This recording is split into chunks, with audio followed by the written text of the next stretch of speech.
Bismillahirrahmanirrahim. Alhamdulillahilladzi ghamara al-ibada biladhaifihi wa ammara qulubahum bi anwarid dini wa wadhaifihi allati tanzilu an arsil jalali ila sama'id dunya min darajatir rahmati ihda awatifihi.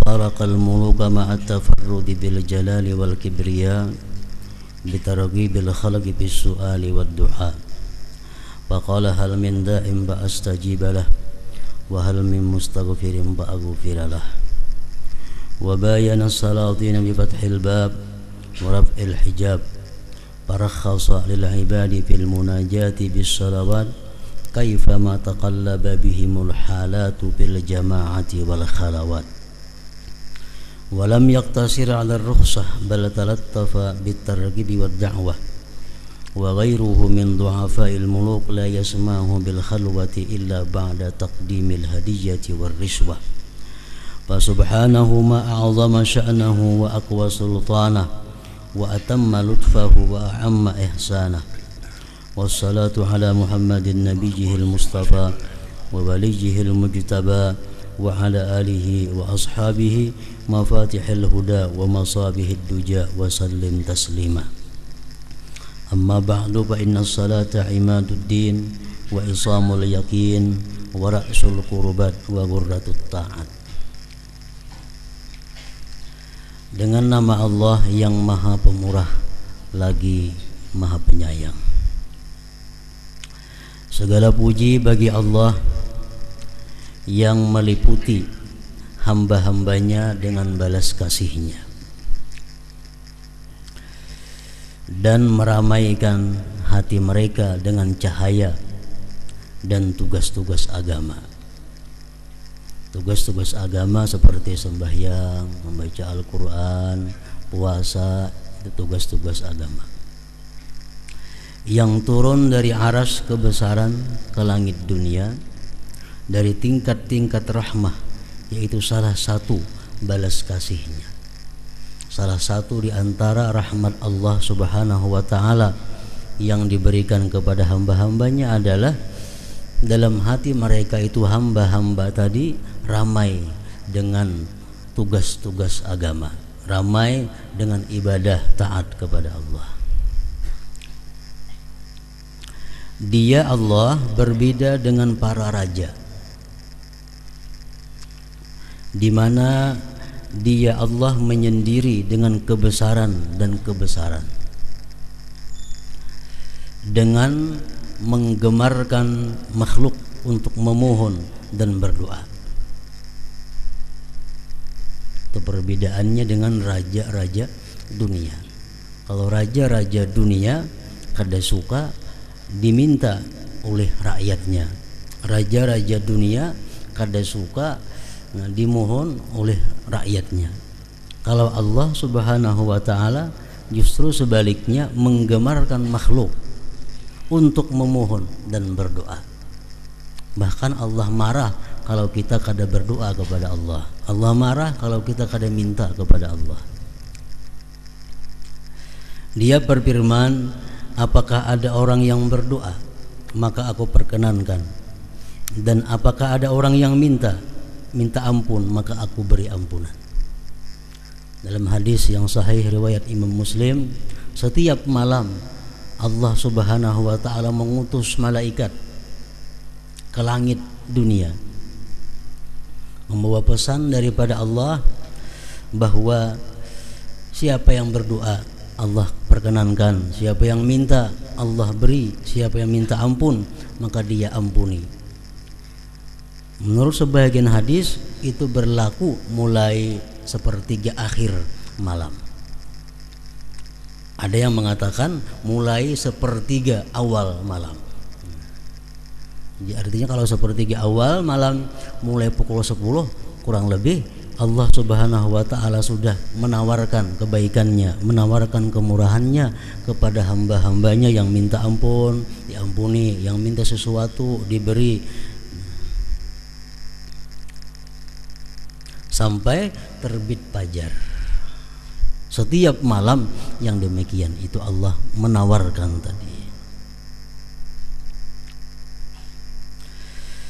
Dia berbeda dengan para sultan dengan membuka pintu dan mengangkat tirai. Maka dia memberi kemurahan bagi hamba-hamba dalam munajat dengan salat bagaimanapun keadaan itu berubah, di dalam jamaah maupun di dalam kesunyian. Artinya Allah Subhanahu wa ta'ala itu selalu membuka pintu rahmatnya kepada hamba-hambanya untuk bermunajat, baik secara berjamaah atau sendiri-sendiri. Dia tidak terbatas dengan kemurahan rukhsah, tetapi dengan menggemarkan dan menyerukan. Sedangkan selain dari para raja yang lemah-lemah itu tidak memberi kemurahan untuk bersunyi berada di tempat yang tidak ada orang lain kecuali setelah ia memberikan hadiah dan suap. Nah, lain hal raja-raja dunia. Kalau kita hendak berpandir empat mata lawan raja dunia, kita biasa memberi sesuatu dahulu kepada raja itu agar bisa bertemu dengannya, agar bisa berdua-duaan dengannya. Maka maha sucilah dia, alangkah agung urusannya, alangkah kuat kekuasaannya, alangkah sempurna balas kasihnya, dan alangkah merata kebaikannya. Artinya merata kebaikan Allah itu bukan hanya kepada orang yang beriman, tetapi orang yang kafir pun dalam dunia ini selalu dapat kebaikan Allah Subhanahu wa ta'ala.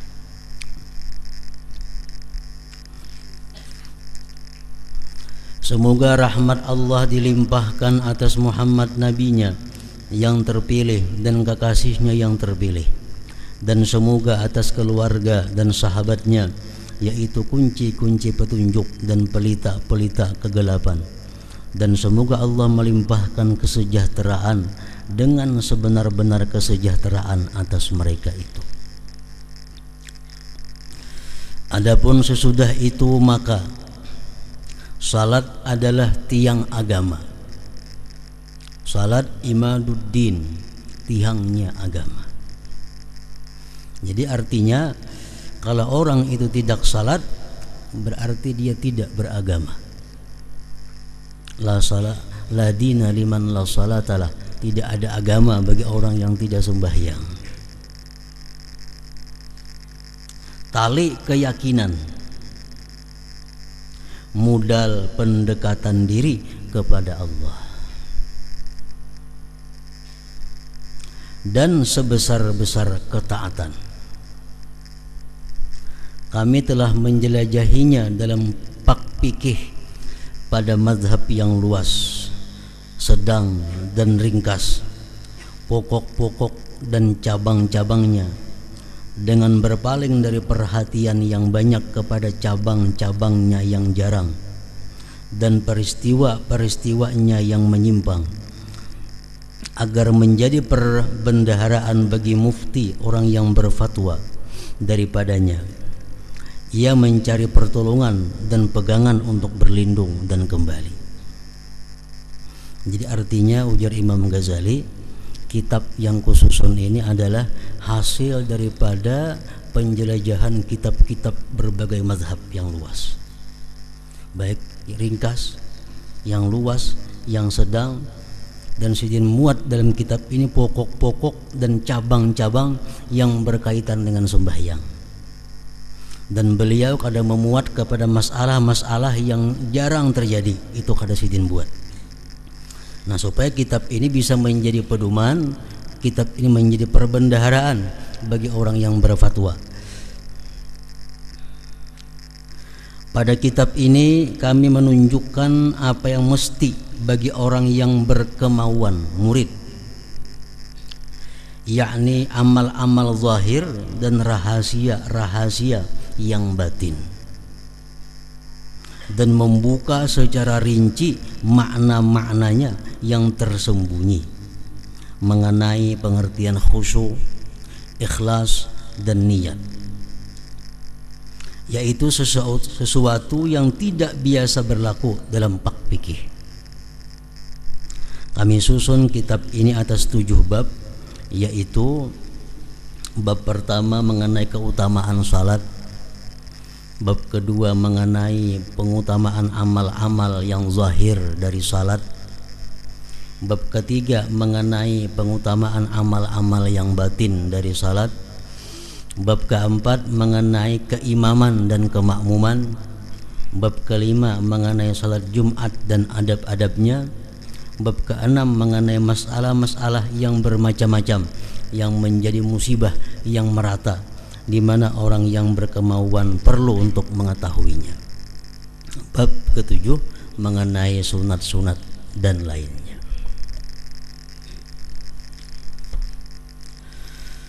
Bab pertama mengenai keutamaan salat, sujud, jamaah, azan dan lain-lainnya.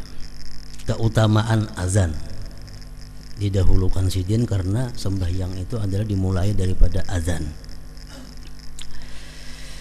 Nabi sallallahu alaihi wasallam bersabda, "Salasatun yaumal qiyamah ala kathibin min miskin aswada la yahuluhum hisabu wa la yanaluhum faza' hatta yufraga mimma bainan nas.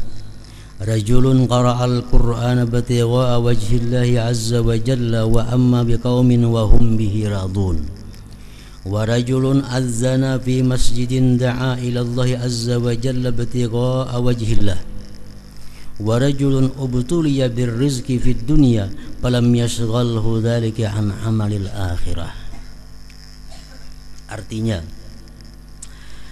3 orang pada hari kiamat di padang mahsyar, maksudnya di atas unggukan dari kesturi, tumpukan kecil,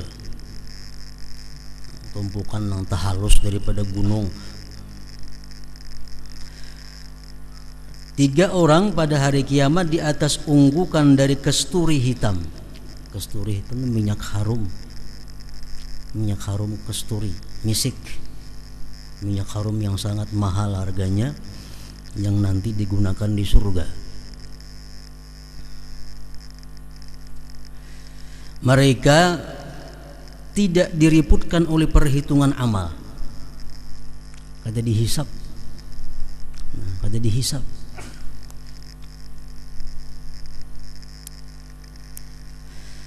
Dan mereka tidak dilanda keterkejutan.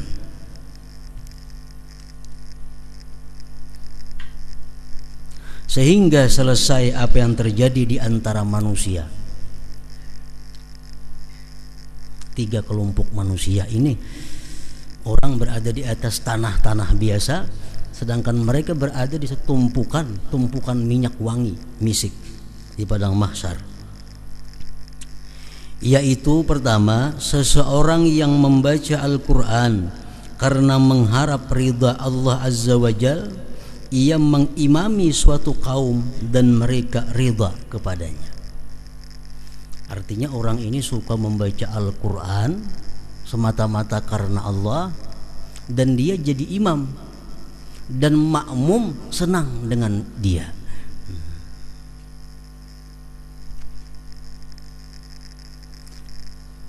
Gawiannya membaca Quran, ke masjid jadi imam, jamaah suka. Nah, itu kelompok yang pertama. Kalau jamaahnya kada katuju, nah itu lain lagi kisahnya. Maksudnya jamaah katuju itu mu'zamuhum, sebagian besar. Kada serana semua jamaah apa katuju, mu'zam, sebagian besarnya. Artinya jamaahnya orang 50, 30 lebih nang katuju inya tuh jadi imam. 20-nya itu kada jadi masalah lagi. Nah, kalau sebagian besar orang kada katuju inya jadi imam, nah ini dilaknat oleh Allah Subhanahu wa taala. Hadis menyatakan, salah satu la'anahumullah, 3 orang yang dilaknat oleh Allah. 1, man taqaddama qauman wa hum lahu karihun, Orang yang jadi imam padahal makmum tidak senang. Anak ketujuh tampil, anak ketujuh jadi imam padahal orang kada ketujuh. Banyak kada ketujuhnya pada anak ketujuh. Nah, ini dilaknat oleh Allah Subhanahu wa taala. Ada hadis lain yang mengatakan ayyuma rajulin amma qauman wa hum lahu karihun lam tujawiz salatuhu udunai. Rawahu Ibnu Khuzaimah. Siapa-siapa yang jadi kaum sedangkan makmum tidak senang, maka sembahyangnya si imam itu tidak terangkat daripada atas telinganya. Artinya kada diterima oleh Allah Subhanahu wa taala. Kalau makmum bang, makmum kada ada gangguan, makmumnya kada ada masalah, tetap sembahyangnya baik. Nah, yang dimaksud dalam bab kita ini adalah orang yang membaca Quran karena Allah dan jadi imam, orang senang.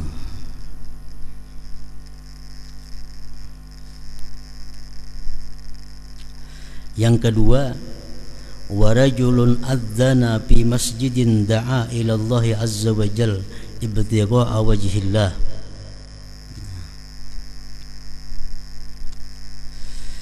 Yang kedua,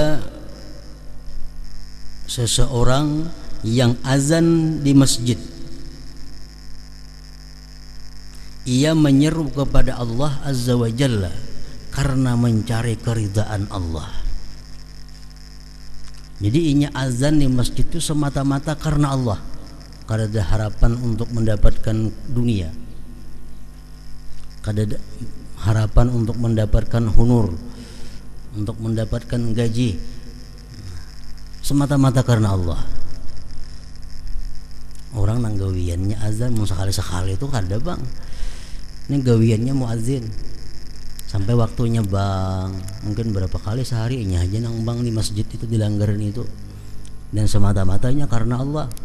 Nah, kalau ini orang ini mati kayaknya di padang mahsyar demikian tadi, dia berada di atas tumpukan wangi-wangian misik dan diriputkan dengan berbagai macam hisab-hisab.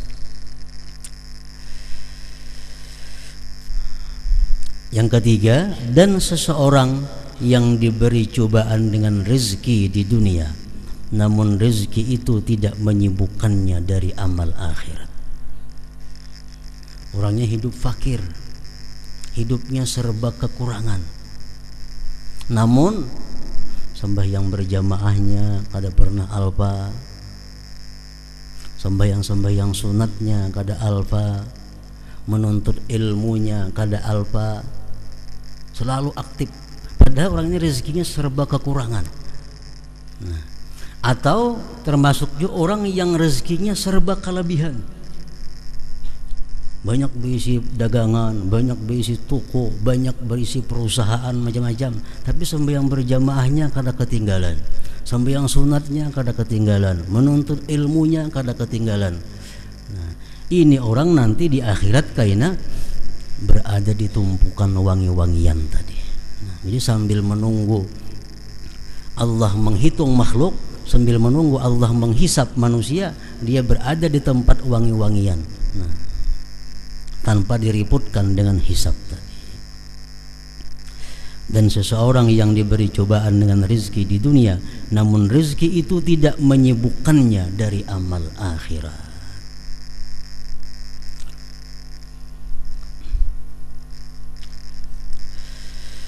Dan Nabi sallallahu alaihi wasallam bersabda, la yasma'u nida'al muazzin jinnun wala insun wala syai'un illa syahida lahu yaumal qiyamah.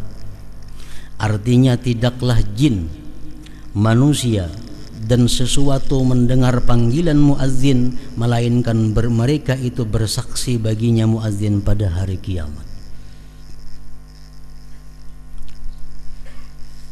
Kita pernah mendengar si fulan itu bang, kita pernah mendengar si fulan itu azan, nanti kita di akhirat kita bersaksi menguntungkan dia, menguntungkan si muazzin itu.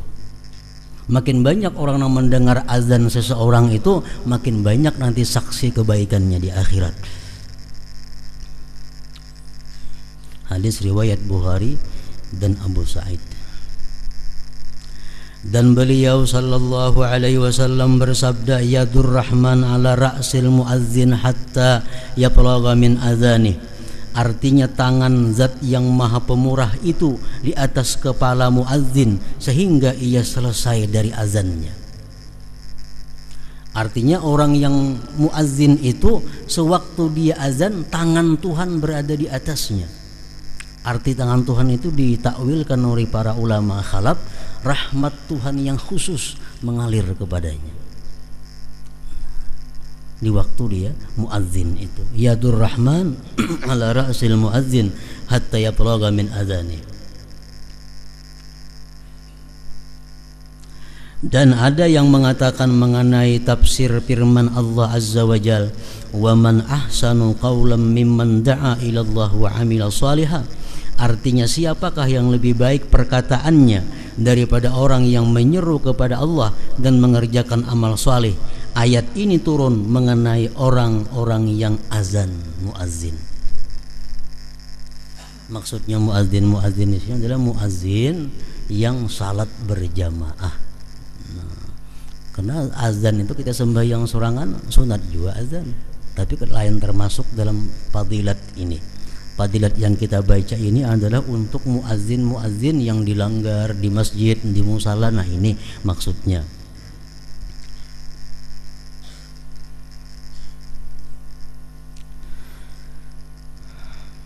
Nah ulama fikih memberikan beberapa syarat sehingga orang itu bisa menjadi muazzin. Jadi kada semua orang bisa jadi muazzin. Mereka mengatakan pertama orang yang jadi muazzin itu al-Islam. Orangnya Islam, jelas sudah itu. Yang kedua tamyiz. Artinya orang ini sudah tamyiz, sudah ada akal. Biasanya di atas 7 tahun tamyiz itu. Di atas umur 7 tahun. Jadi yang jadi muazzin itu kada sarana mahadang balik. Kalau sudah mumayyiz, sudah kawa jadi muazzin. Yang ketiga az-zukurah, laki-laki. Bini-bini kada boleh azan, haram. Kenapa? Karena menyerupai pekerjaan laki-laki. Azan saja bini-bini haram. Kenapa? Padahal zikir tuh. Kenapa haram? Karena menyerupai pekerjaan laki-laki.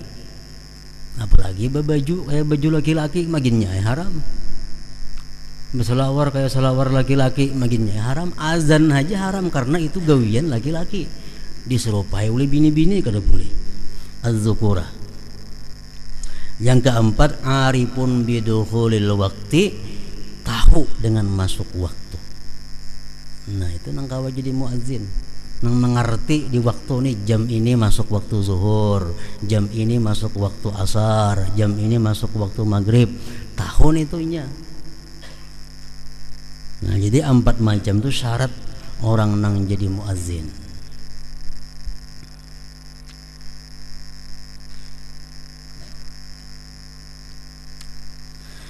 Dan Nabi sallallahu alaihi wasallam bersabda, idza sami'tumun nidaa faqulu mithla ma yaqulul muazzin.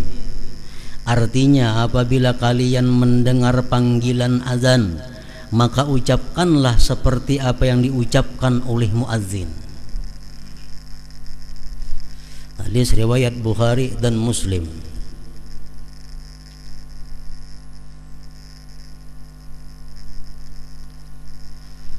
Maka ranjak kita banyak mendengar azan nih, di kota nih ya. Ada nang azan di Hulu, ada nang azan di Hilir, ada azan nang di situ. Nah mana-mana nang disahuti. Jadi samuan itu baik disahuti. Cuma kalau kita menyahuti satu daripada itu gugur tuntutan.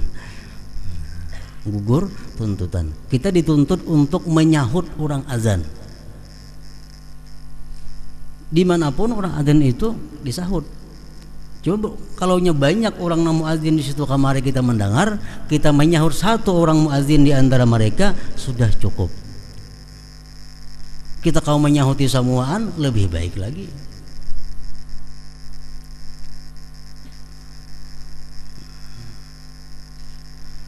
Sesungguhnya yang demikian itu menirukan ucapan muazzin.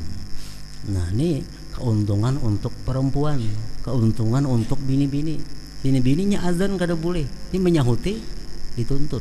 Menyahuti dituntut.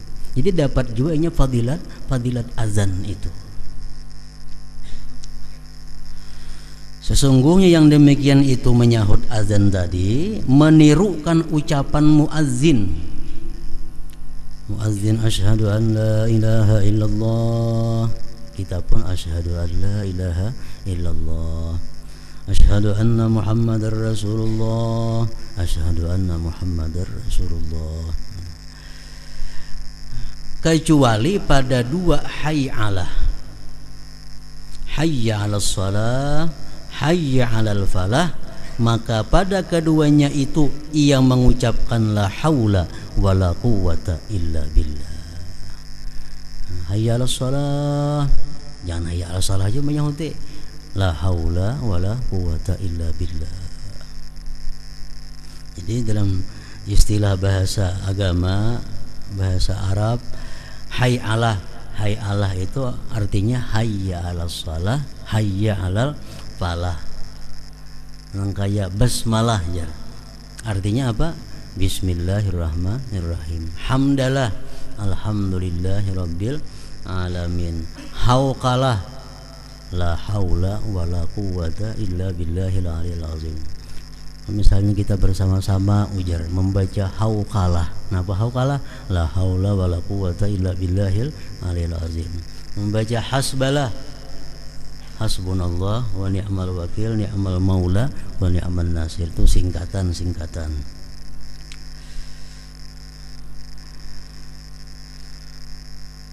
Artinya tidak ada daya dan kekuatan kecuali dengan pertolongan Allah. Dan pada perkataan ucapan muazzin waktu iqamah qad qamatis shalah, artinya salat telah berdiri, agar ia mengucapkan aqamahullah wa adamaha madamatis samawati wal ardh. Qad qamatis salatu qad qamatis shalah, aqamahullah wa adamaha madamatis samawati wal ardh. Artinya Allah mendirikannya dan mengekalkannya selama ada langit dan bumi.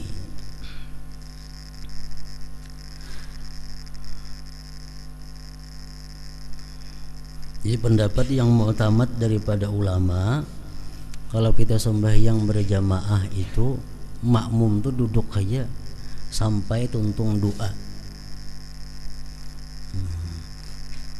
Biasa kebanyakannya bilangnya si kamat ini qad qamatis shalatu qad qamatis shalah, berdirian ha. Padahal jangan berdiri dulu sampai tuntung baca doa, hanya kena berdiri. Nah, itu aturannya yang bagus. Qad qamatis shalah artinya salat telah berdiri. Ujar sinang kamat nih.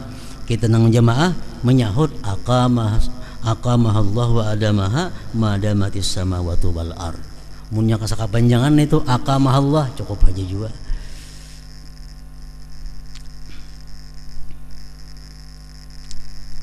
Dan ketika taswib itu ucapan as-salatu khairum minan naum pada waktu azan subuh.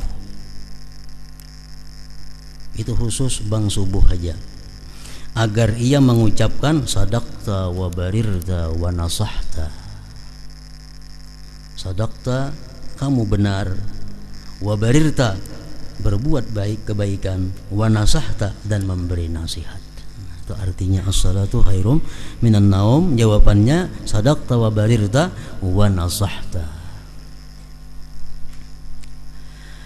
Ketika selesai azan, ia mengucapkan Allahumma rabba hadhihi ad-da'wati tammah was-salatil qa'imah آتي محمدا الوسيلة والفضيلة والدرجة الرفيعة وابعثه المقام المحمود الذي وعدته إنك لا تخلف الميعاد. Artinya, wahai Allah Tuhan seruan yang sempurna ini, dan salat yang berdiri berikanlah kepada Muhammad akan perantaraan keutamaan dan derajat yang tinggi, dan bangkitkanlah beliau pada makam yang terpuji yang telah engkau janjikan, sesungguhnya engkau tidak menyelisihi janji. Nah, ujar Rasulullah dalam hadis beliau, siapa membaca doa tersebut sesudah azan atau sesudah qamat, halat lahu syafaati, orang itu pasti dapat syafaatku kaina di hari kiamat.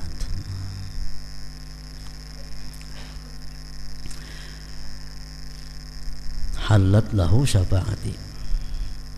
Nah, jadi muazzin tadi syaratnya ada 4. Kemudian azan ini bisa sah bisa kada sah. Bila azan itu kada sah ada berpahala artinya dan diulang. Ada syaratnya sah azan itu. Yang pertama tartib. Nah, tartib hayya 'alas shalah itu berdahulu daripada hayya 'alal falah. Asyhadu an la ilaha illallah berdahulu pada asyhadu anna muhammadar rasulullah, itu tartib ngarannya. Urutannya pas. Yang kedua muwalat, bang itu azan itu atau qamat itu mesti berturut-turut, jangan bermandak lawas. Contohnya Allahu Akbar batal wudu, bawanya baudu. Nah, tontong baudu bahasa maka azan itu putus sudah muwalatnya ngarannya, kalawasan jaraknya antara kalimat-kalimat itu muwalat. Yang ketiga syaratnya azan itu dukhulul waqti, masuk waktu, kecuali subuh boleh sesudah jam 12 malam. Kalau selain subuh mesti masuk waktu. Bila azan sebelum masuk waktu haram, dosanya dosa besar. Hati-hati tukang azan itu, muazzin itu harus yakin bujur bahwa waktu sudah masuk. Ada kawa kira-kira berusia belum azan, nah bukan pahala yang didapat tapi dosa. Bahkan ulama mengatakan minal kabair, termasuk dosa yang besar. Dukhulul waqti, masuk waktu. Kaunuhu min wahidin, keadaannya itu azan dari satu orang. Azan itu saikong awal sampai tuntung saikong aja. Ada boleh bergantian separuh-separuh.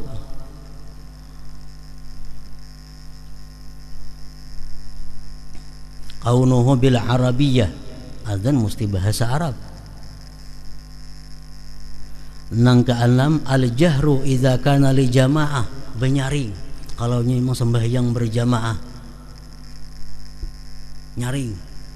Kalau suara kada nyaring kada usah jadi muazzin. Harus suara nang nyaring maka. Jadi zaman Rasulullah sallallahu alaihi wasallam sebelum ada azan ini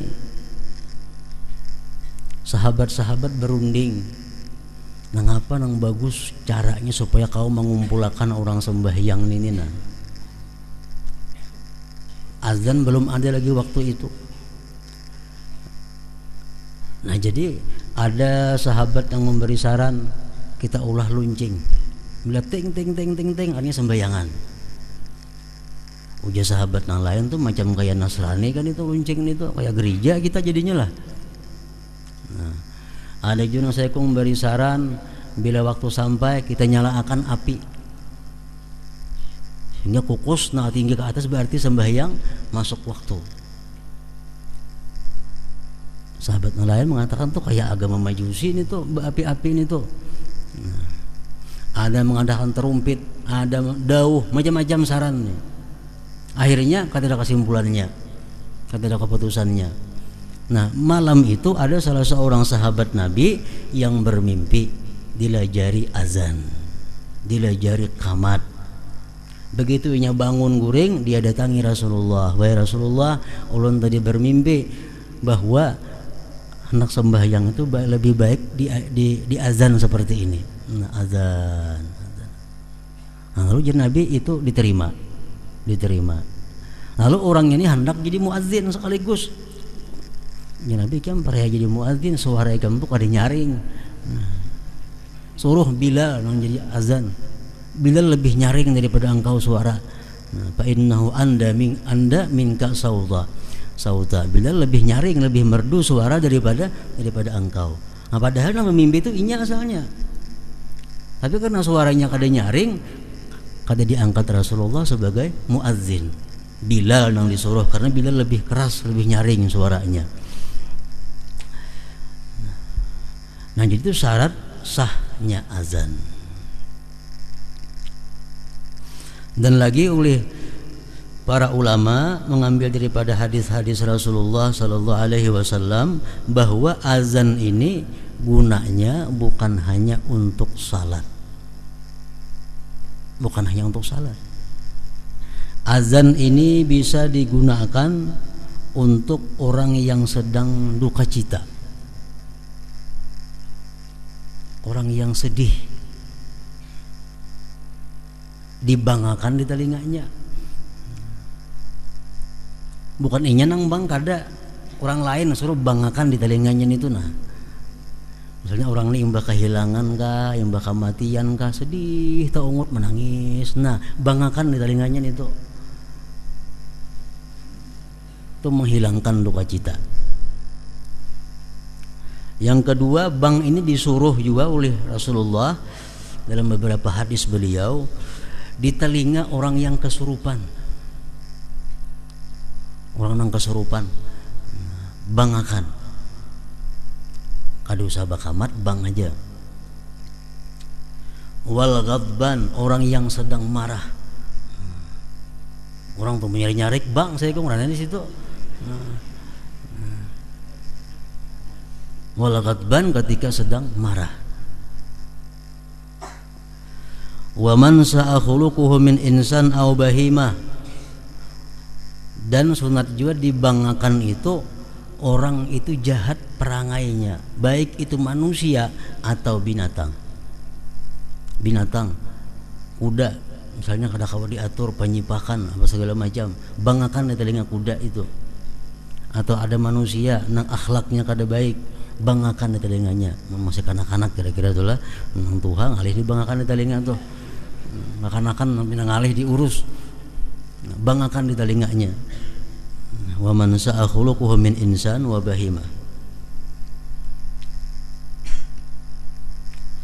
Wa indal harik, ketika kebakaran. Orang kebakaran tuh bang, jangan berarti lanjang bangnya. Kada jadi pajah apinya, tuang bang berarti lanjang.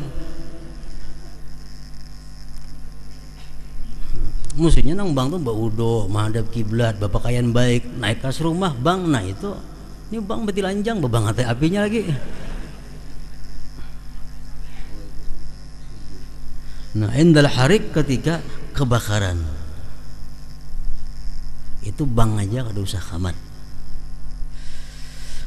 Nah, kemudian menurut pendapat yang dhaif, pendapat yang lemah, sunat juga azan itu ketika mayat diturunkan ke kubur. Dhaif itu.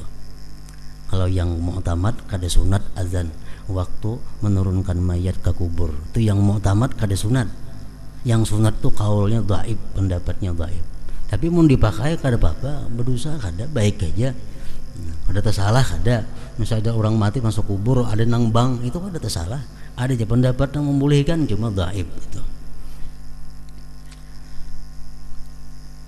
Nah, kemudian lagi disunatkan bang lawan kamat. Kedua-duanya yang tadi semuaan azannya aja, kamat kada. Ada ini azannya sunat, kamatnya sunat. Khalfal musafir, di belakang orang musafir. Nah, artinya orang hendak bepergian.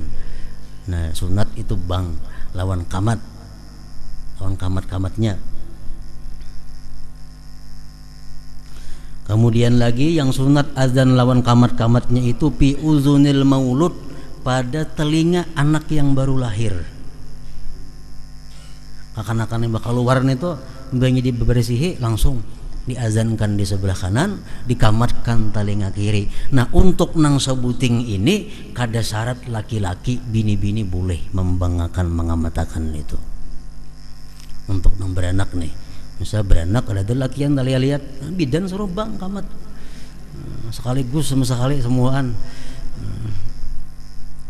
Jadi ini dibolehkan perempuan untuk soal bang di telinga anak-anak yang baru lahir itu boleh bini-bini.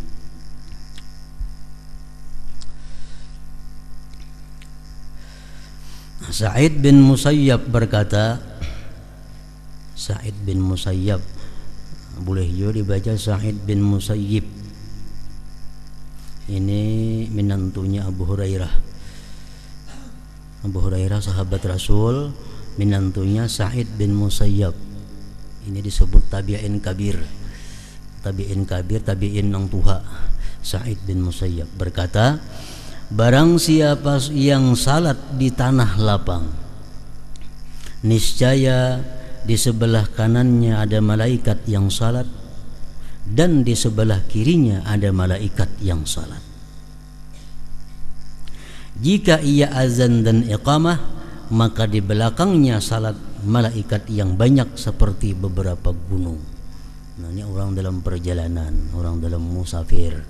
Nah, sampai waktu sembahyangnya di tengah jalan, di padang sawang tempat kada ada orang, sembahyangnya biasa kada bebang, kada bakamatan.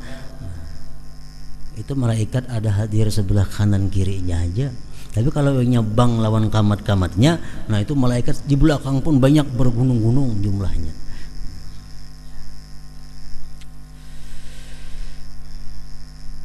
Nah apabila kita sembahyang kita banyak mempunyai qadaan,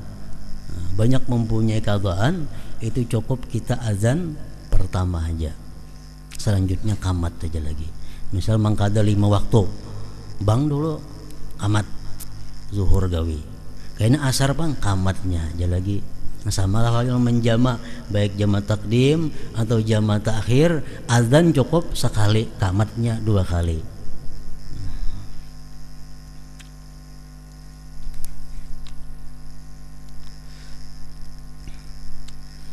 Nah kemudian keutamaan salat fardu.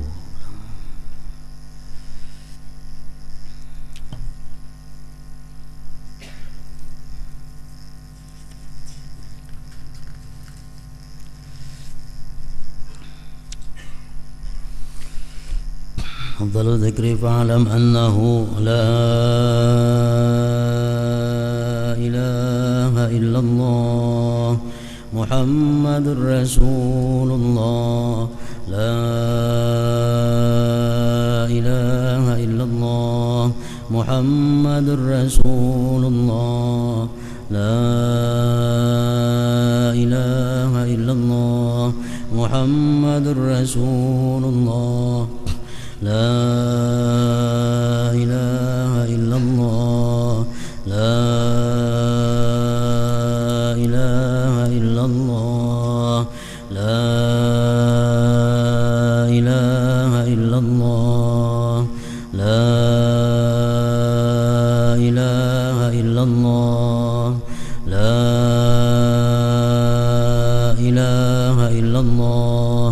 Allahu Allah Allahu Allah Allahu Allah Allahu Allah Allahu Allah Allahu Allah Allahu Allah Allahu Allah Allahu Allah Allahu Allah Allahu Allah Allahu Allah La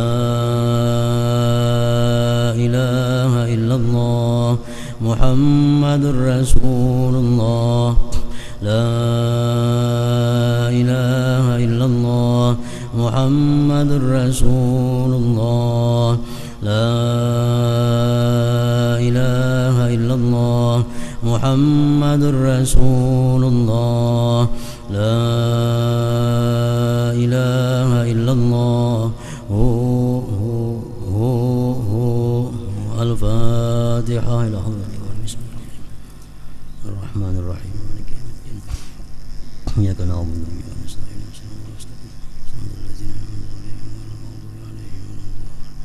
فيا أيها الرجل منه شفاعة صلوا عليه سلموا تسليما اللهم صل وسلم